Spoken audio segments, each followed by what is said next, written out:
Vamos lá, vamos começar mais uma aula, um tema fundamental, né, mais um tema de discussão da semana. Qual é o tema? Impactos ambientais do consumismo no Brasil. Repetindo novamente, para não cometer o erro de tangencial, fugir ao tema, e aqui tem que ter muito cuidado, eu já vou dizer o que é. Impactos ambientais do consumismo no Brasil. Novamente, textos motivadores, texto 1, texto 2, texto 3 e texto 4, né? Eu sempre tento trazer temas de discussão importante, uma discussão fundamental, uma discussão que faça a gente refletir sobre algumas coisas, né? Só deixa eu ver aqui, não, tudo certo na transmissão. Então, temas que a gente possa discutir independentemente do que aconteça no dia, em novembro, né? Vocês podem perceber que o tema é tanto impacto ambiental quanto consumismo, né? Isso é um tema que pode cair, né? Eu jamais tiro os temas só da minha cabeça, isso depende também de pesquisa, isso depende de levantamento do que vem caindo nos últimos anos. O meio ambiente é algo que não vem caindo nos últimos anos. Os meus alunos aí de outros anos sabem que eu sempre chuto o eixo temático meio ambiente para cair na redação do Enem, e é algo que não caiu nos últimos anos. Então, é a primeira vez aqui no grupo que a gente está comentando o meio ambiente, ensina um texto. Então, a gente já tem que ter o eixo meio ambiente como repertório sociocultural produtivo nas nossas próximas redações. Tá? A gente tem muito tempo ainda, muitos temas ainda para fazer, mas o eixo temático meio ambiente tem que estar na cabeça de vocês. E, obviamente, como em qualquer redação do Enem, a posição da sociedade, né? O nosso contexto social, né? Eu, Leonardo, indivíduo, como posso intervir nessa problemática, que é o que o Enem exige, né? É fundamental, tá? Antes de passar para a leitura dos textos motivadores, já para a gente discutir aqui uma coisa, né? Isso aqui é uma foto que saiu numa matéria da revista Época Negócios, né? Então, dando devidos créditos, é da Get Imagens, né? Get Imagens. E isso aqui é um livro chamado Fashionopolis, tá aqui embaixo, tá? É de uma jornalista chamada Dana Thomas, e retrata um menino, tá? Aqui ele está fazendo a tintura têxtil, né, pessoal? Então ele está com uma série de, de produtos aí, né, de tintura para, obviamente, tingir essas peças. E nesse livro aqui, essa jornalista relata que de 17 a 20%, e tem estudos que indicam que 17 a 20% da poluição de água, né, é derivada aí de tingimento de, de tecido, tá? A discussão aqui é muito ampla, tá, pessoal? Então, só para a gente iniciar o nosso debate aqui, né, para abrir os olhos, e por isso que eu enviei um vídeo para vocês, um vídeo muito interessante, eu recomendo mesmo que, caso vocês não tenham assistido, assistam depois, entender se, Léo, esse tema de impactos ambientais, né, os efeitos em relação ao consumismo, em relação aos impactos ambientais, é um tema aberto, é um tema fechado, né? E aqui, pessoal, é impacto ambiental do consumismo, tá? Não é impacto ambiental por si só. Porque a gente poderia falar, vamos falar aqui só da poluição das águas, vamos falar aqui só a poluição do solo, a poluição, o desmatamento. Enfim, tem diversos tipos, né, na biologia, nas aulas de geografia que vocês devem ver, a gente debate muito isso, né, os diversos tipos de impacto. Mas aqui, o objetivo da aula de hoje é, obviamente, a gente vai falar de impactos ambientais, sim, mas eu quero trazer muito o consumismo, tá? O que o consumo faz com que aconteçam esses impactos, beleza? Então, consumismo vai ser o nosso foco de trabalho aqui. Vamos fazer a leitura dos 4 textos motivadores de uma forma mais direta e depois migrar para o repertório sociocultural produtivo, tá? A atitude do consumidor na hora de comprar. Pessoal, quando vocês vão fazer a leitura de textos motivadores, vocês têm que prestar atenção em palavras-chave, né? Então, vou botar aqui, ó, palavras-chave, PC. Por que tem que prestar atenção nas palavras-chave? Porque os textos motivadores, a coletânea do Enem, ela indica mais ou menos o caminho que vocês, alunos, têm que escrever. Ela indica o que o corretor espera que vocês escrevam. Tá? Então, por exemplo, ó, a atitude do consumidor. Eu poderia, então, né, obviamente, fazendo a leitura atenta do comando de redação, fazendo a leitura atenta do texto motivador, o texto me encaminha para que eu aborde a atitude do consumidor, isso. Então, já na primeira linha aqui, né, nas 4 primeiras palavras do texto motivador, já tem um caminho, tá? Na hora de comprar, pode fazer muita diferença para o meio ambiente e para o futuro do planeta. tá? A gente vai falar um pouquinho de futuro aí, falando de sustentabilidade. É necessário levar em conta bem mais do que o preço, a qualidade e a marca do produto. Isso é algo que comumente a gente faz, né? Quando a gente vai às compras, a gente compra um produto, a gente sempre olha o que é. Na minha atual situação, né, como os recursos são escassos, a gente olha muito o preço das coisas, né? Obviamente que a gente olha as marcas e a qualidade do produto, né? A gente sabe que tem um efeito, né? A Apple, por exemplo, é um exemplo muito clássico, né? A pessoa, ela compra o produto não só pela qualidade, mas pela marca agregada, né? O que que a Apple significa hoje, né? Uh, então, são coisas que a gente considera no momento de decisão de compra, né? Então, só que não somente isso, né, pessoal, esse tripé preço, qualidade e marca, a gente tem que avaliar as consequências da escolha, né, para evitar o esgotamento de recursos do planeta, que são limitados e difíceis de repor, tá? Água, combustíveis fósseis, madeira, tudo isso, né, pessoal, que são recursos não renováveis, né? Tudo isso pode acabar um dia se não houver um consumo consciente, né? Claro, aqui eu estou falando de recursos não renováveis, mas aí a gente entraria aí num outro leque, né, que seriam recursos renováveis, principalmente na questão de energias renováveis, mas isso é tema para uma outra redação, que a gente vai fazer mais para frente. Energias renováveis pode ser um tema que cai numa redação, né? Então, medidas simples como escovar os dentes com a torneira fechada, reduzir a impressão de papéis ou abolir o uso do carro em pequenas distâncias, contribuem para a garantia de um mundo mais equilibrado com menos de desperdício. Então, são coisas interessantes. Tudo isso que eu estou pontuando aqui seriam abordagens. Léo, o tema é amplo ou o tema é aberto? Desculpa, o tema é amplo, aberto ou o tema é fechado, nichado? Bom, o tema, ele é tanto aberto quanto fechado, né? Vocês podem colocar uma abertura maior de discussão temática, ou vocês podem nichar um pouco mais, adentrar um pouco mais em determinado tipo de escolha, né? Lembrando sempre, um desenvolvimento mais baseado em causa, mais baseado em consequência, mais baseado em área ou sub-área. Quando eu falo de área ou sub-área, eu tenho diversos tipos de discussão, que é o que eu estou fazendo aqui, né? Enfim, muitas possibilidades para vocês. Então, Léo, não sei como começar, não sei como desenvolver. Não, tem vários tipos de orientação para o texto. A empresa certificada é reconhecida por práticas socioambientais, a matéria-prima é extraída de forma sustentável, tem embalagens recicláveis, usa trabalho escravo infantil para o Ministério do Meio Ambiente. O consumidor consciente é aquele que considera, ao escolher os produtos que compra, o meio ambiente, a saúde humana e animal e as relações justas de trabalho. Artigo 225 da Constituição Federal, né? Em seguida eu já vou dizer qual é esse artigo, para vocês utilizarem, né? Há praticamente um século, o mundo ocidental vive um boom do consumo desenfreado. Todos os dias somos bombardeados com ofertas, centenas de produtos, e convencidos de que precisamos de todos esses itens para sermos felizes. E aqui a gente poderia entrar num conceito maior, né? Lá na frente eu vou falar sobre Aristóteles para vocês. A gente entra no conceito de felicidade, a gente entra no conceito de será que é preciso gastar, preciso comprar para ser feliz, né? E o que é o conceito de felicidade nos dias de hoje?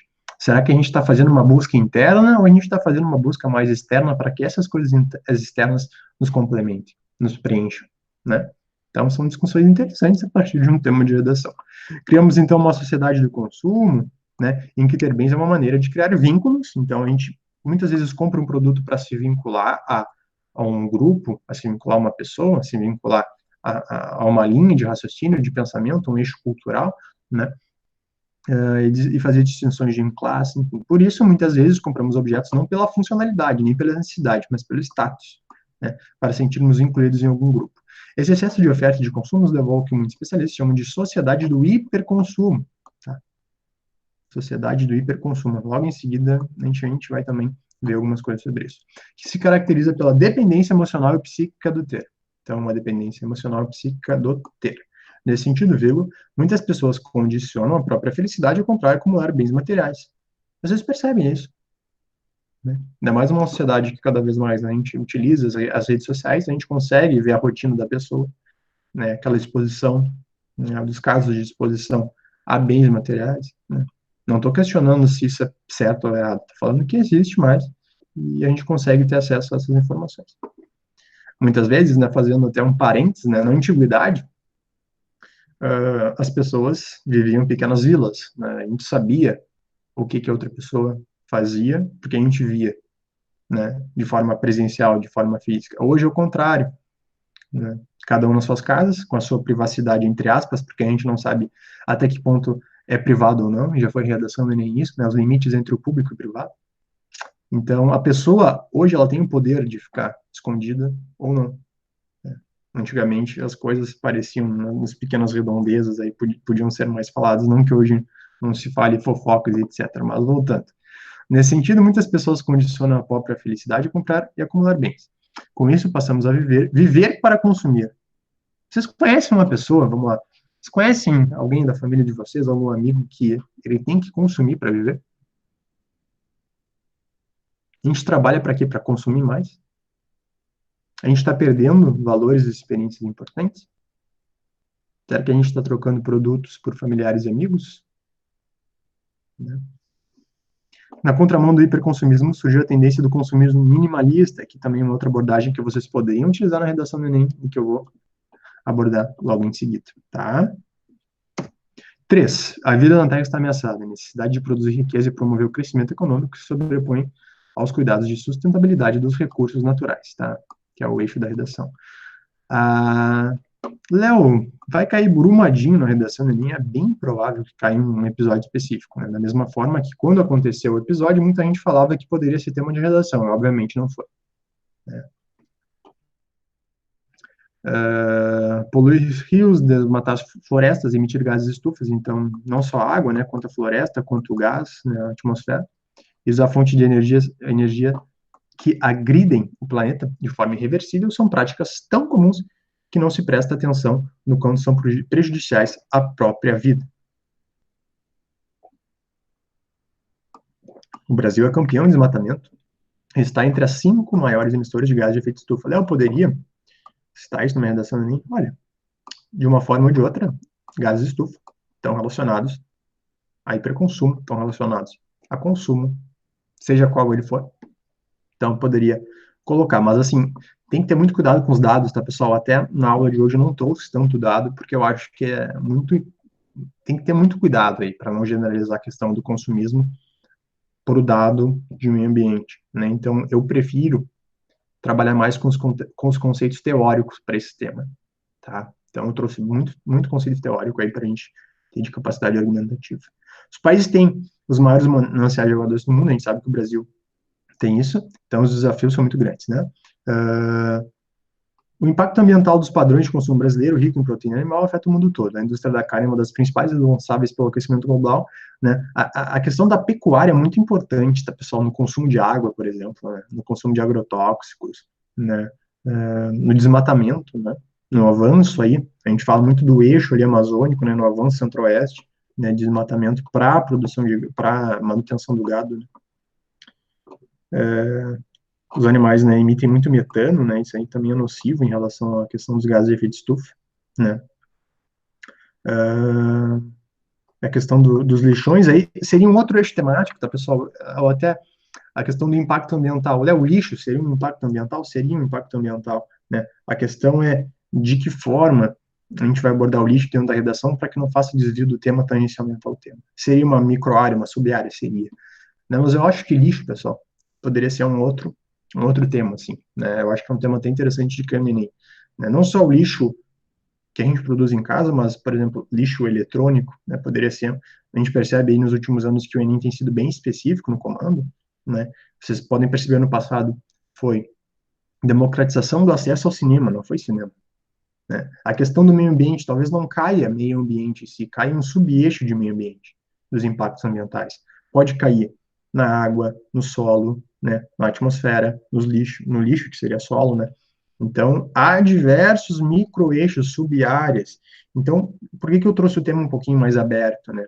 Para que vocês possam, né, já nessa aula, abrir a cabeça de vocês para tudo que a gente vai trabalhar e com os teóricos, seja qual for o tema caia de meio ambiente, vocês possam utilizar isso do que utilizar só um dado muito específico, né? Porque imagina, um tema de meio ambiente, eu trazer dado de água, trazer dado de atmosfera, trazer dado de solo, trazer dado de lixo, tudo nessa aula seria bem difícil. Não só na questão de seleção disso, que de fato é importante ou não, mas de vocês terem que decorar isso, né? Será que é necessário de fato decorar esses dados para utilizar como estratégia argumentativa no meu texto de redação Enem? Então eu prefiro que vocês dominem o eixo temático meio ambiente. Tá? O impacto jeans, eu achei essa matéria fantástica, tá? Inclusive, eu vou trazer algumas outras imagens na sequência. É uma matéria da BBC Brasil de 2017, tá? Com uma pesquisadora, se eu não me engano, é do Reino Unido. Ela fez um estudo, uh, e uma das imagens era sobre o impacto do jeans, né? Pessoal, cerca de 10 mil litros de água podem estar ocultos no impacto de um jeans. Cara, 10 mil litros de água para fazer um jeans é muita coisa. E às vezes a gente compra uma calça e não pensa nisso, né? A fabricação de um jeans provoca a emissão de 32 quilos de CO2. E com 10 mililitros de água você pode tomar 200 banhos. Se em média a gente toma 1, 2 banhos por dia, bizarro pensar isso, né? Vocês já tinham parado para pensar nisso? Depois coloca no meu chat sobre isso. Até ver essa matéria, claro, tu sabe que aquilo ali gasta muita coisa, mas isso aqui abriu minha cabeça para algumas coisas. Os 16 maiores navios, isso aqui é fantástico, essa informação aqui é fantástica. Olha só, pessoal, os 16 maiores navios de carga do mundo, que levam os produtos às nossas lojas, emitem tanto enxofre quanto todos os carros do mundo juntos.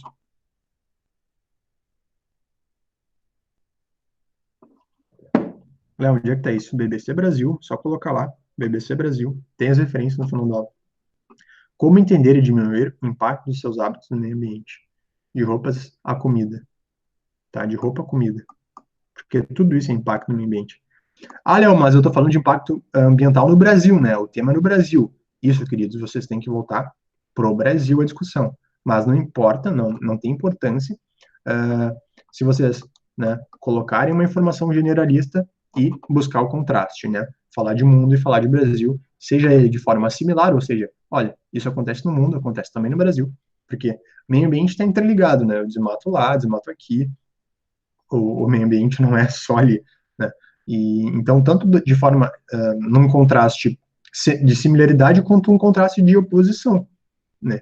Então, como assim contraste de oposição, contraste similar? Quando eu falo lá, pessoal, na estratégia introdutiva, tá? Quando vocês colocam uma realidade, uma história, um filme, na sequência, a segunda frase, ela pode ser tanto nesse sentido, nesse cenário, dessa forma, que seria similar ao Brasil, ou vocês podem fazer o contraste. No entanto, ao contrário dessa realidade, então, o contraste que eu menciono aqui pode ser tanto de adversão, de oposição, de contraposição, quanto de similaridade, quanto de contextualização, quanto de aprofundamento, certo? Então, eu já falei aqui no texto 13, no texto 2, a questão dos fertilizantes e pesticidas, né, produtos químicos utilizados para colorir e descolorir, eu já mostrei a imagem para vocês, né? Usa-se 10 metros quadrados de alguma plantação de algodão para fazer um par de jeans e 2,5 de toda a terra cultivável do mundo é utilizada para plantar algodão numa área do tamanho da Califórnia. Pesado. Isso aqui eu sempre trago nas aulas, eu acho que vocês agora já estão pegando o jeito disso, já, né? Questão do tópico frasal, né? O tópico frasal é o de que forma, ou argumentação, o argumento 1 e 2, que vão ser desenvolvidos no desenvolvimento 1 e 2, Léo. Pode fazer de causa e causa, causa e consequência, causa mais consequências, né? Num parágrafo ou dentro do mesmo parágrafo, né? Iniciar o tópico frasal com causa e finalizar com consequência lá na implicação social no fim do desenvolvimento, articulando esse fim de desenvolvimento lá para a conclusão. Lembrando sempre, fundamental, gente, tá? As conclusões, elas têm que estar contextualizadas com as discussões de argumento. Tá? Se tem um problema causa e consequência no desenvolvimento 1 e 2, vocês têm que fazer intervenção, né, lá no final do texto. Tá? Preferencialmente, duas propostas. Eu, Leonardo, prefiro duas propostas, de preferência bem detalhadas.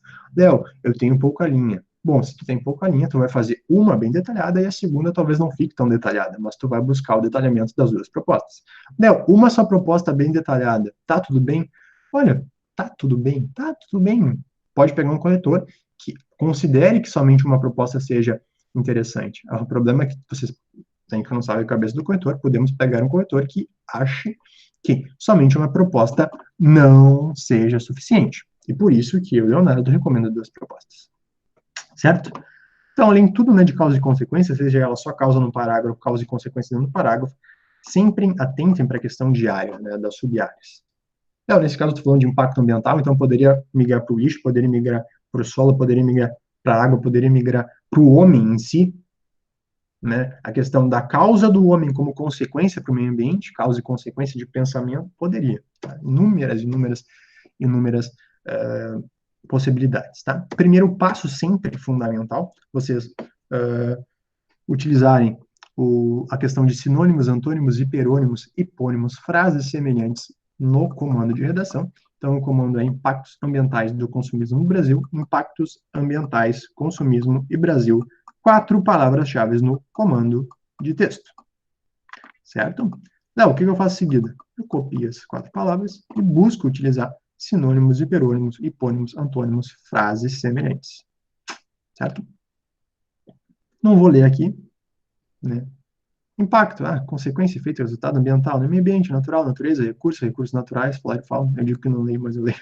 Consumismo, consumidores, hiperconsumo, consumidor, compradores, ofertas, produtos, minimalismo, consciência, sustentabilidade. Não é que isso seja, mas consumismo não é sustentabilidade. Não, eu sei que não é a mesma coisa, não é um sinônimo de fato. Mas eu estou falando que, de alguma forma, no texto, vocês podem citar as duas coisas de forma relacionada, tá? Fazendo contraposição, ou fazendo uma contraposição, uma similaridade. Deixa eu só desligar o telefone aqui, gente. Peço desculpas, esse telefone nunca fica aqui no meu quarto.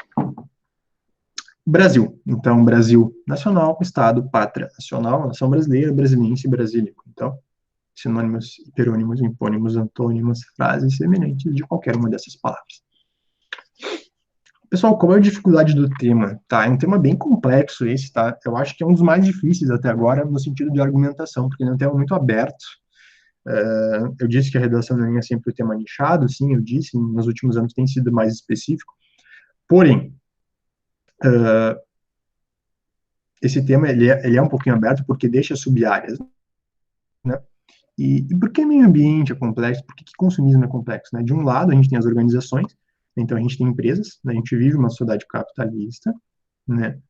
Com a sua necessidade inadiável de maior participação em fatia de mercado, melhoria de imagem institucional, busca pelo lucro. Tá? De outro lado estão as pessoas, que necessitam do trabalho fornecido pelas empresas para garantir os seus salários. Isso é importante a gente dizer.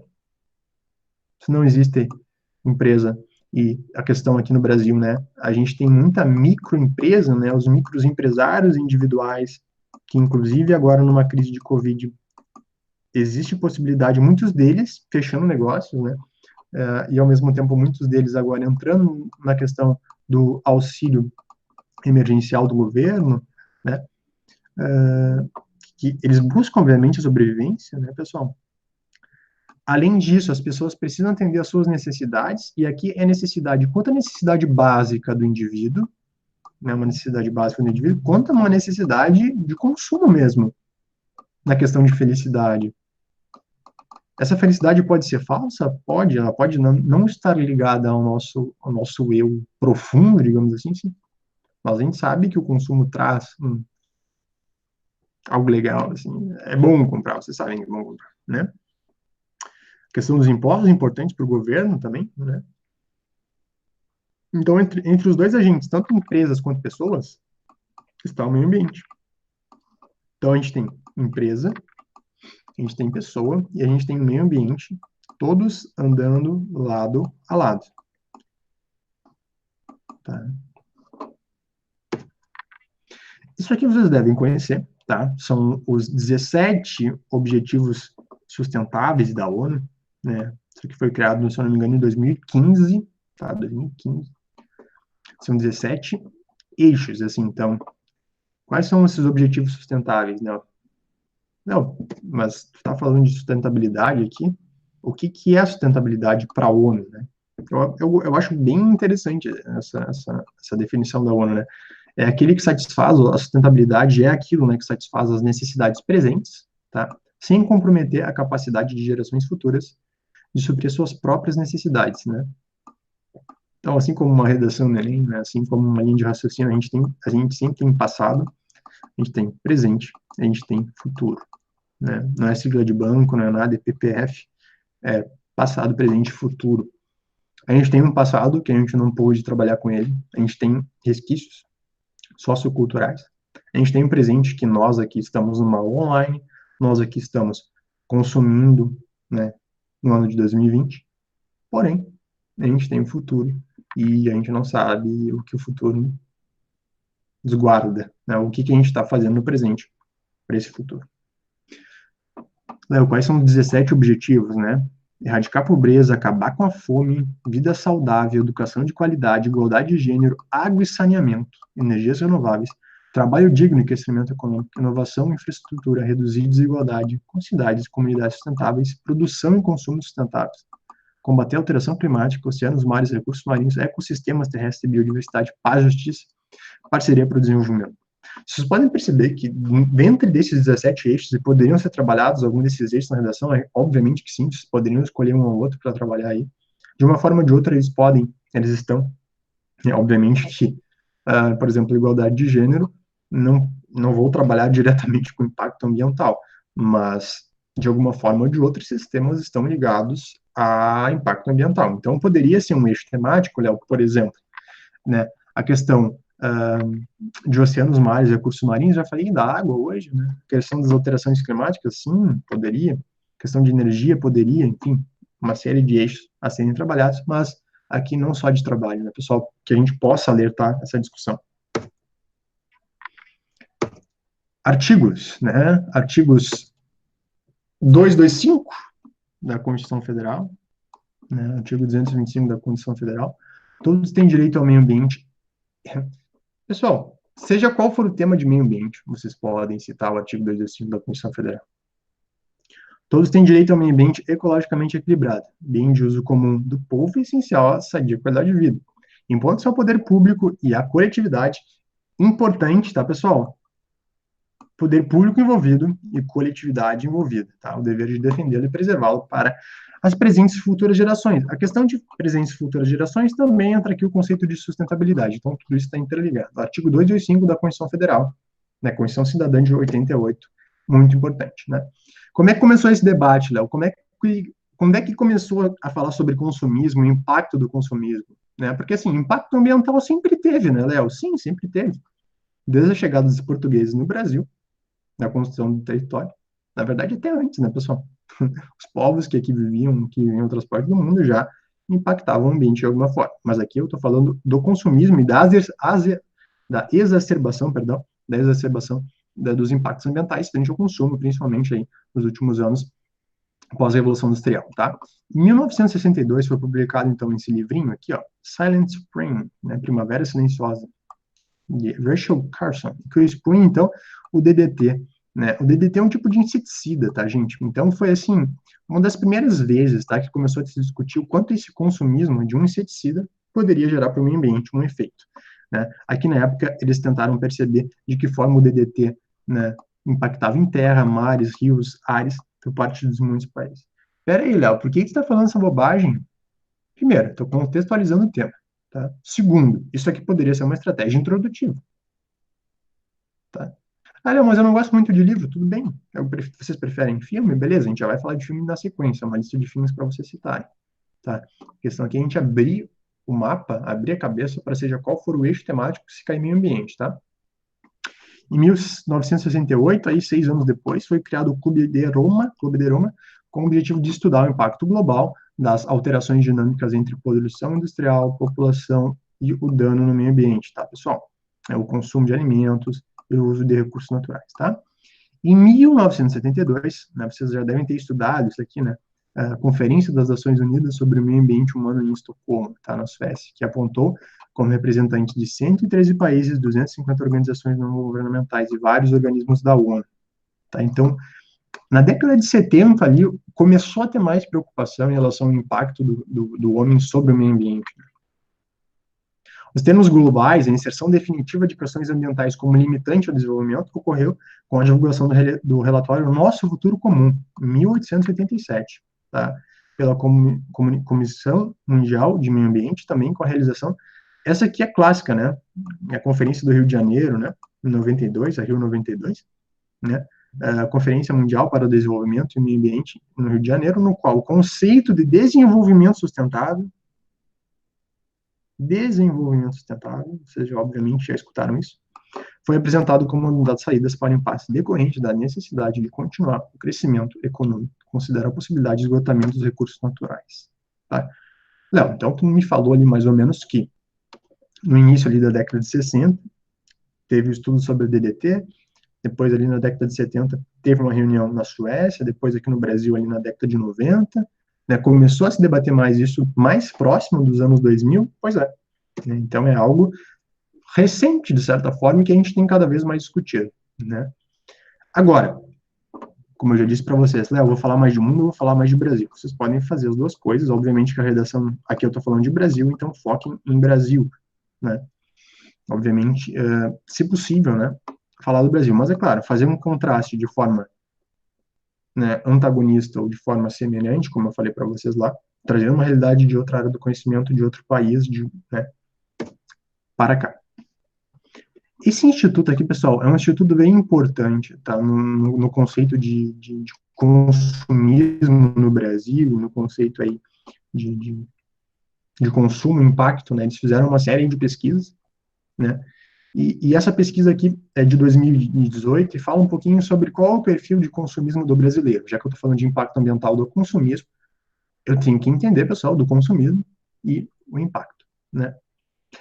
Só um detalhe aqui, tá, pessoal? Digamos que o tema de redação fosse os efeitos, né, os efeitos ambientais do consumismo do Brasil. Se eu inserisse a palavra efeitos antes de impactos ambientais no comando de redação, o objetivo seria principalmente as consequências disso. Tá? Como o tema fala de impactos ambientais, né,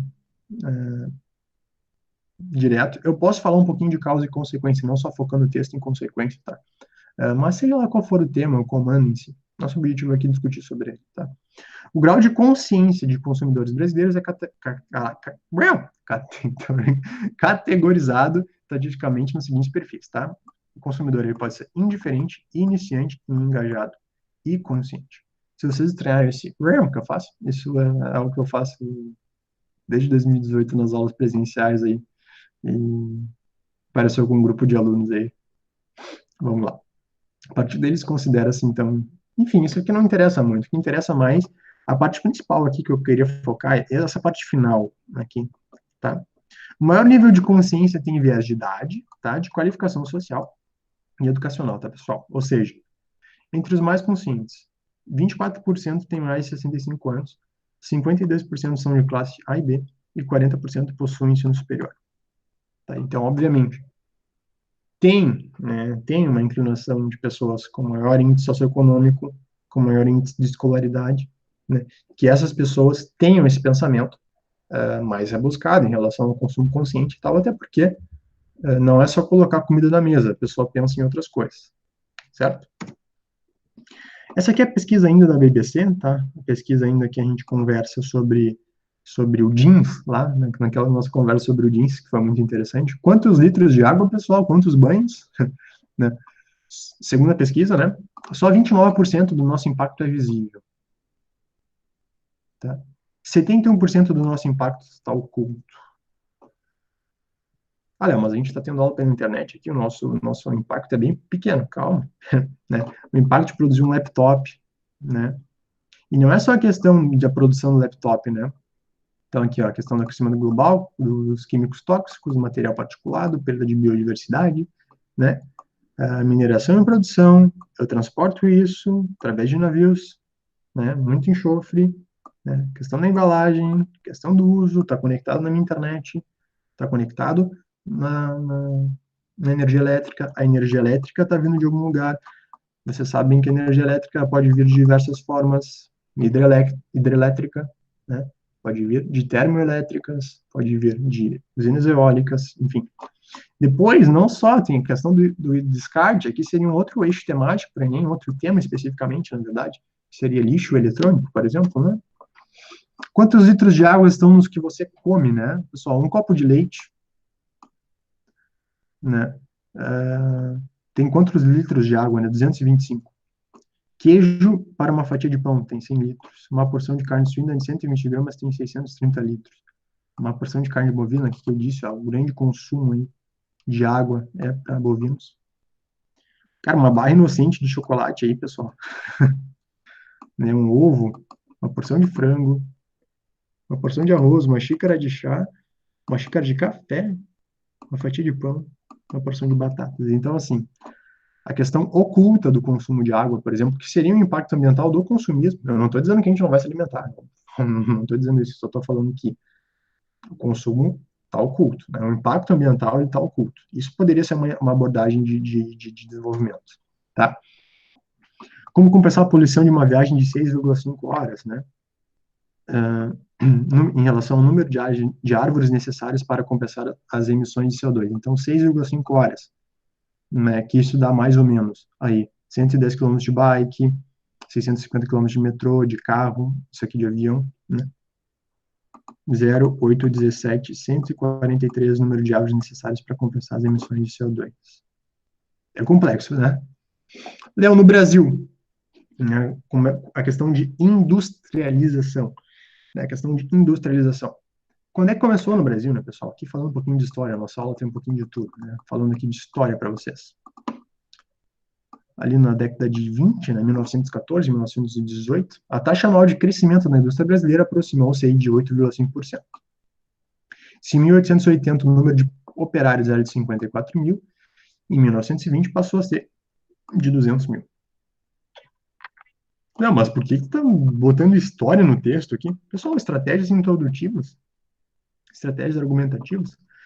Poderia citar Getúlio Vargas com o crescimento da nossa industrialização, por exemplo, Companhia Siderúrgica né, Nacional e a Vale do Rio Doce, né, no início da industrialização efetiva, ali, naquela época, ó, o Estado não estava desprovido de regulamentação legal para a proteção do meio ambiente, mas ainda havia leis responsáveis, não havia, pessoal, não havia, desculpa, não havia leis responsáveis para fiscalizar de perto o funcionamento de indústrias.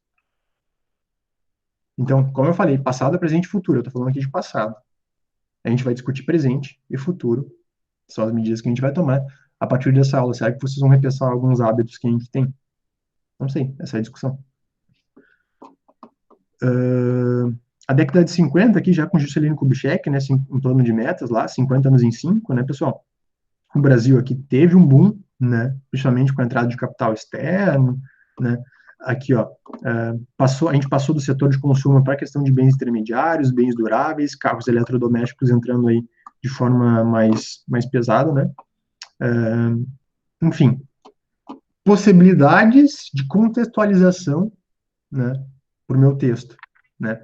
Aqui, só para finalizar aqui o que eu estava comentando, a questão da mão de obra imigrante, né, a gente, nessa época aqui, ainda muito voltada à questão de fabricação de tecido e sapatos, a questão de cafeicultura, né, vocês estudam lá na história a questão do café com leite e assim vai, né.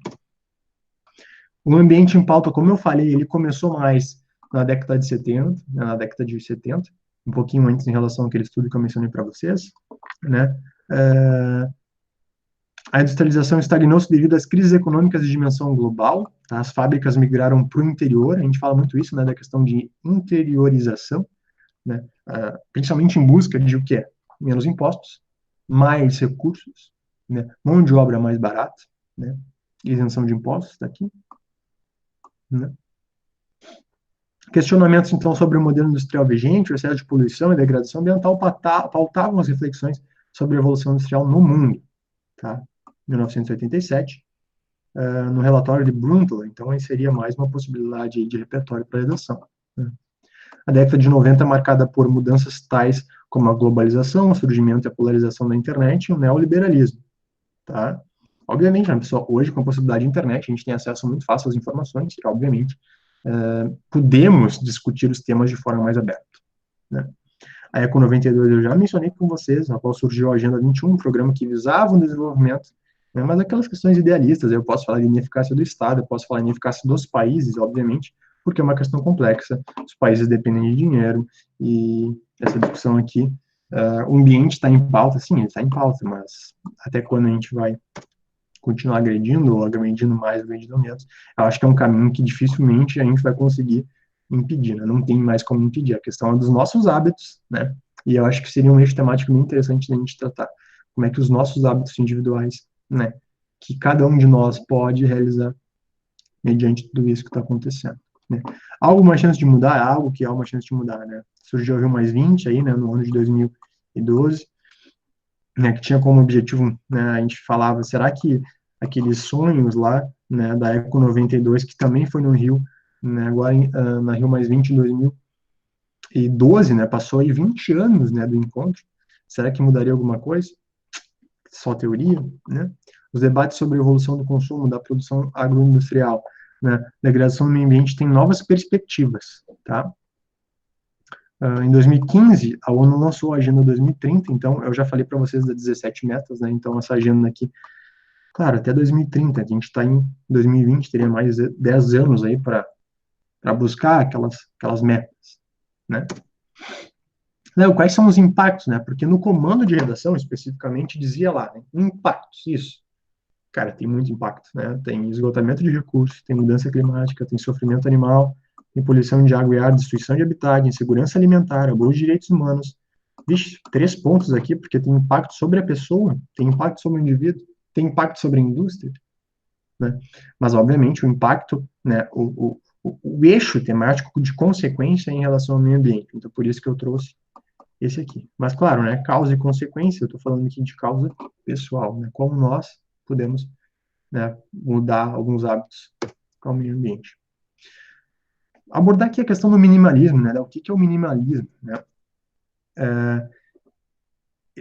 É uma matéria bem interessante que eu li assim no site do G1, né, no site do Globo, e dizia assim, ó, ninguém precisa ser refém do consumo, né, comprando excessivamente produtos que são poucos ou nunca usados e acabam esquecidos em menos de um ano, né? Para se ter uma ideia de um consumo irracional, tá?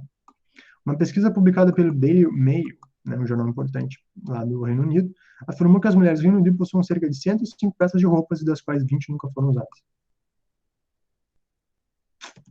O conceito de menos é mais surgiu aí nas artes visuais, né, também lá na década de 60, então meio que foi junto, né, pessoal? A questão de nós buscar nossos hábitos mais racionais aí, lá na década de 60, né? Entre os artistas mais relevantes, destaca o seu escritor Samuel Beckett, né? Eu acho interessante Samuel Beckett, que ele até tem uma frase que serve muito para o trabalho de redação, né? A questão do ever try, ever fail, no matter, try again, fail better. Então, assim, fale melhor, fale novamente, né? A questão de produção de redação. Compositor Philip Glass, o artista Frank Stella, o cineasta Robert Bresson, né? Os millennials, tá? Principais adeptos do consumo minimalista trouxeram o conceito das artes para o dia a dia, valorizando muito a experiência, né? Consumo consciente, Léo. A gente está falando aí sobre o meio ambiente, tu falou que é um assunto muito complexo, tem várias sub-áreas de tratamento, tá?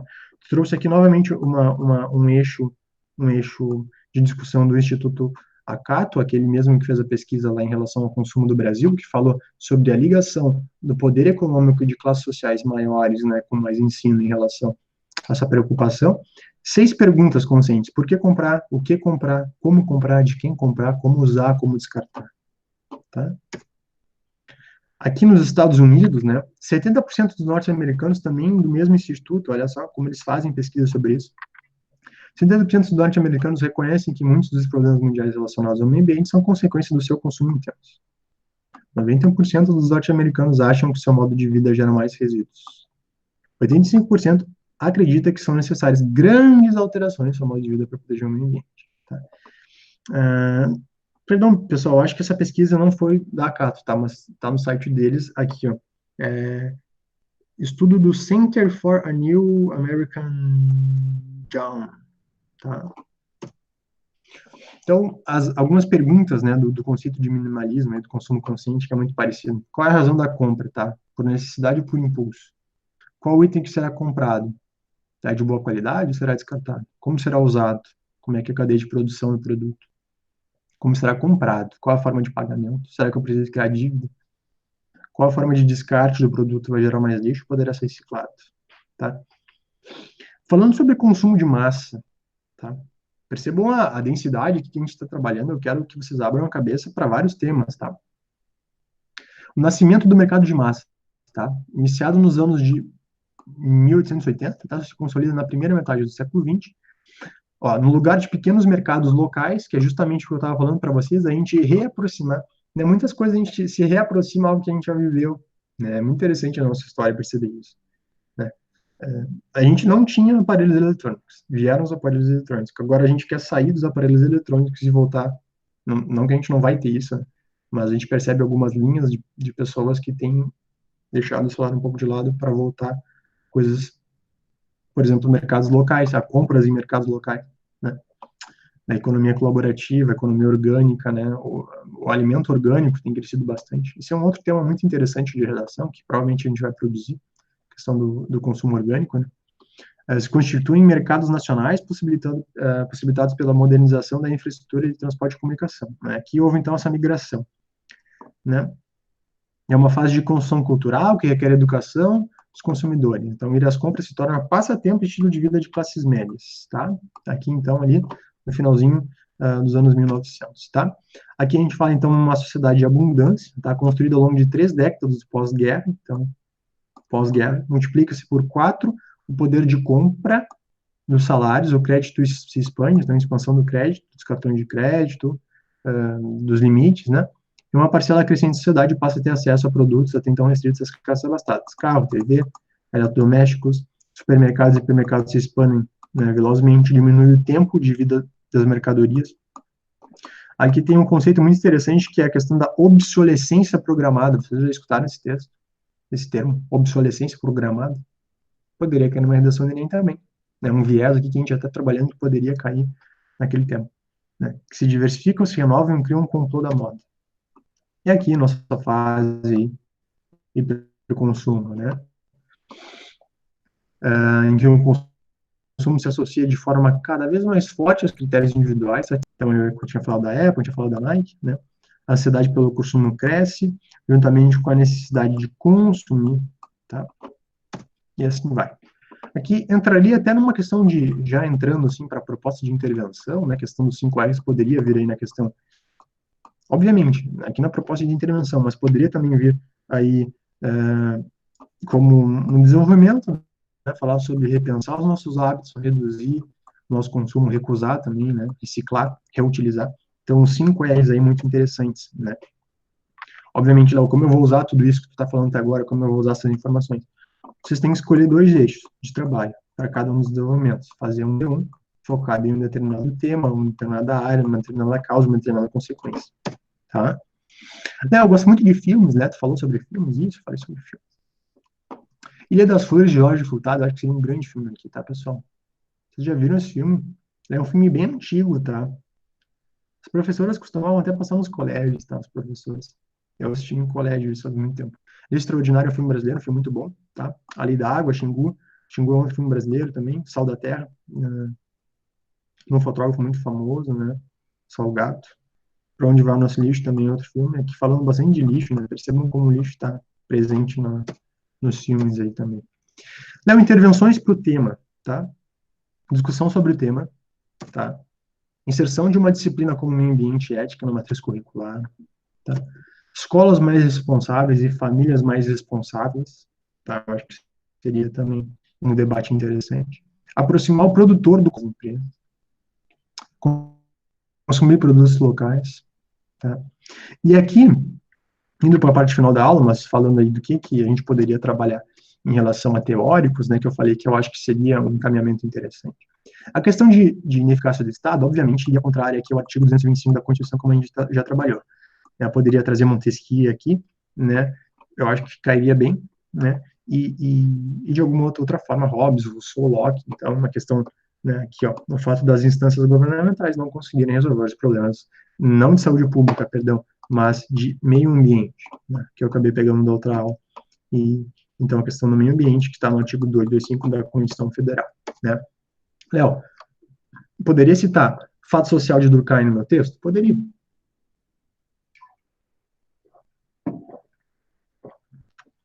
Obviamente poderia. Né? Questão de maneira de agir e de pensar, adotar de seriedade, generalidade, coercitividade. Tem algo mais fato social do que o consumo? Né? Utilitarismo, né? Também, ações são boas quando tendem a promover a felicidade, mas quando tendem a promover o oposto da felicidade. Também a gente pode conectar com o consumismo, tá? Questão do imperativo categórico de Immanuel Kant, né? Imperativo categórico, portanto, né? Age de tal forma que a tua ação se torne lei universal, né? Então, será que meu consumismo, né, o meu impacto ambiental, seria uma lei universal? Não. Então, vai contra o imperativo categórico de Kant. Livro, obra, Fundamentação da Metafísica dos Costumes. Já pensou colocar isso em tua redação do Enem? Fundamentação da Metafísica dos Costumes, vírgula, de Immanuel Kant, vírgula, menciona o conceito de imperativo categórico, que se define por blá, blá, blá, ponto. Depois contextualiza isso, né? Mas assim, eu trouxe alguns autores aqui sobre consumismo, tá? E a gente vai fechar a aula aí depois desses autores. Quem começou a falar sobre isso aí foi esse cara aqui, ó, Thorsten Veblen. E o que ele dizia, né? Tem alguns conceitos aqui que eu achei bem interessante, né? Fazendo leituras. Consumo conspícuo, tá? O que é consumo conspícuo? Né? É gastar dinheiro e consumir bens luxuosos, não essenciais, de modo a mostrar aos demais membros da sociedade a riqueza econômica e material do indivíduo, né? Muitas vezes na questão de admiração e respeito, né? Não, dá um exemplo, sim. Por exemplo, compra de iate, né? Você vê lá o cara fazendo aqueles stories no iate. É claro, ele tem poder de consumo, sim, mas muitas vezes aquele consumo também ele busca um respeito, uma admiração por ter aquele bem material, né, pela riqueza econômica dele. Então, o Veblen, assim, esse cara aqui, ele é americano, tá? Ele se formou nos Estados Unidos, ele fez economia, né, fez toda a formação dele em economia. Desperdício conspícuo, e assim, pessoal, não é um economista qualquer, né, um economista importante, né? Acho que ele se formou em Yale, depois ele foi para Stanford, virou professor de Stanford e tal. Desperdício conspícuo, ele fala que é nada mais, nada menos do que eu sou mais consumo conspícuo, ele fala aqui, mas o ócio conspícuo. Então, ele fala muito assim, que a riqueza econômica gera muito ócio, assim, né? O ócio, ou seja, não fazer nada, ficar, né? Então, isso seria um desperdício, na opinião do Weber, né? Emolução pecuniária, tá? O que é isso? Tá? Os indivíduos de classes mais baixas tendem a imitar, de modo consciente ou inconsciente, as práticas de consumo daqueles que são superiores socialmente. Tá? Então, os membros da classe ociosa, tá? Os membros da classe ociosa, então, muitas vezes, quem está mais baixo socialmente tenta simular. Por que eu trouxe o Weber, tá? Porque ele foi um dos primeiros caras que fez isso ali no final, nos anos 1900, tá, pessoal? Então, foi bem, foi bem precursor nesse pensamento. O Bourdieu, tá? Que é um autor que a gente trouxe em outra aula aí, ele tentou mapear tá, os indivíduos, então, como é que esse consumo aqui de certos tipos de bens e serviços estavam relacionados com a nossa sociedade, tá? Então, se vocês quiserem dar uma lida no Google aí, como consumo e como isso pode cair em muitos temas, né? Tudo isso está nesse livro aqui, A Teoria da Classe Ociosa, está de 1899, então, ali nos anos 1900, tá? Léo, fala. Bauman, posso estar Bauman, como tu já trouxe em diversas aulas aí, tu falou da questão de a gente trabalhar com a questão da sociedade, da modernidade sólida, né? Ordenada, racional, previsível, estável, migrando aí para a questão do fluido, do volátil, do incerto, né, Léo? Sim, né? E a proximidade do Bauman até com o Veblen, né? A questão de turista e vagabundo, né? Turista é quem tinha tempo, né, de viajar, por exemplo, né? Tem um ócio nas palavras de Veblen, né? E, por exemplo, será que essa questão de consumismo não deixa as nossas identidades mais corridas, né, pessoal? Ó, levando a identidades consumistas fragmentadas, né? Será que a gente está buscando o eu interno ou a gente está buscando consumo externo e achar que isso vai nos preencher, né? Daniel Bell, não sei se você lembra do Daniel Bell, é um outro autor muito importante, que a gente trabalhou em outras aulas, tá? Trago novamente ele para vocês, tá? Progresso científico, avanço tecnológico, ascensão do setor de serviços, tá? Universidades e a pesquisa são as principais motivadoras da inovação e mudança social, tá? Chegando basicamente aqui, né? A gente tem caminhos aí imaginativos e imprevisíveis, né? Então, a questão de impacto no meio ambiente baseado em consumismo tem muito a ver com essa nossa sociedade pós-industrial, né? Então, Daniel Bell é um outro autor bem importante, tá? Colin Campbell, um outro autor, o quarto autor que eu trago para vocês na aula de hoje, tá? Esse livro aqui, ó, é bem interessante, tá? Ele é um autor mais moderno, tá? 1967, A Ética Romântica e o Espírito Consumismo Moderno. O Colin, basicamente, ele diz assim, pessoal, vocês devem estudar o romantismo, tá? Tanto na literatura como na história, principalmente na literatura, né? Então, assim, a questão da emoção, do desejo hedonista, né? Principalmente ali no romantismo do século XIX, tá? Então, olha cá, olha essa segunda etapa aqui, ó. Os indivíduos projetam seu desejo por prazer e novidade nos bens de consumo. É isso que eu estava dizendo até agora, né? Compram e usam esses bens, porém, o apelo rapidamente diminui e a sensação de novidade se esvai. Então, a gente surge sempre o desejo do novo, né? A gente compra algo e é aquele desejo que a gente tinha. Eu adorei, assim, achei bem interessante, por isso que eu trouxe para vocês. Então, esse desejo do consumidor é o próprio motor do capitalismo, tá, pessoal? Só que o Colin, assim, ao contrário do Veblen ali, ele tem uma questão mais positiva, assim, tá? A projeção dos nossos desejos mais profundos formam parte da nossa autorrealização do mundo moderno, né? Como ele é um autor já no finalzinho aí dos anos 2000, né, e o Veblen lá mais no finalzinho da década dos anos 1900, né, são quase 100 anos de diferença entre os dois. Então, tem, né, uma diferença significativa no pensamento aí, tá? A questão aqui, o quinto autor que eu trago para a gente é o Aristóteles, né, no conceito de equilíbrio de ações, o conceito de eudaimonia. Né, equilibrar o quê? Equilibrar o ser e equilibrar o meio, né, pessoal? Então, a eudaimonia, a felicidade vai ser atingida através de ações virtuosas, a virtude, né, a virtude, mencionada por Aristóteles. Então, mais um autor para vocês. O Daniel Miller aqui, tá, também se encaixaria, um outro autor, tá? Sociedades modernas são materialistas e consumistas. Miller dizia isso, tá? Consumismo é com frequência visto de forma negativa, tá? Com um significante desperdício e de superficialidade, então a gente percebe isso, né? A gente tem uma depreciação em relação ao consumo. Mas os objetivos materiais e a propriedade podem ajudar a moldar e fortalecer a autoidentidade das pessoas e suas interações com os outros, né? Então, também, assim como o autor anterior que eu falei, que não vê só a questão negativa, né? As coisas nos fazem tanto quanto nós as fazemos, né? Tem um livro dele chamado Trecos, Troços e Coisas, tá? De 2010. Livro bem recente. Tá? Então não é só divisão entre quem tem e quem não tem. Né? Aqui o Miller também está dizendo a importância desse consumo para nós. Mas, aí, novamente, em relação ao impacto ambiental, o que isso faz em relação ao meio ambiente? Né? Quase finalizando aqui, o sétimo aqui, conceito que eu quero trazer para vocês da Escola de Frankfurt, vocês poderiam fazer um contraponto à Escola de Frankfurt, né? Não, quem é da Escola de Frankfurt? Horkheimer e Adorno, né? Então a gente já falou numa outra aula sobre isso, né? Eles falam muito sobre indústria cultural, vocês já devem ter escutado esse termo, né? Cultura de massa ou indústria cultural, né? Eles falam muito que essa cultura de massa é sintomática de uma perda de profundidade no mundo, tá? Vocês podem contrapor isso, vocês podem ser análogos a isso, tá? Fiquem bem à vontade. Fenômeno jeans, quase fechando aqui. Itens pessoais, tá? Aqui é só porque eu trouxe a imagem do jeans lá e eu achei interessante falar aqui. Essa autora, a Sophie Rodwards, tá? Ela faz um contraponto, assim, como os nossos hábitos de consumo têm a ver com a nossa cultura, tá? Ela fala que na Inglaterra, o jeans ele é usado muito em relação, assim, à ansiedade das pessoas, tá? E não, eu não sei o que eu vou usar. Então, a pessoa usa o jeans meio que com escape, sabe? E molda muito o meio cultural da pessoa, né?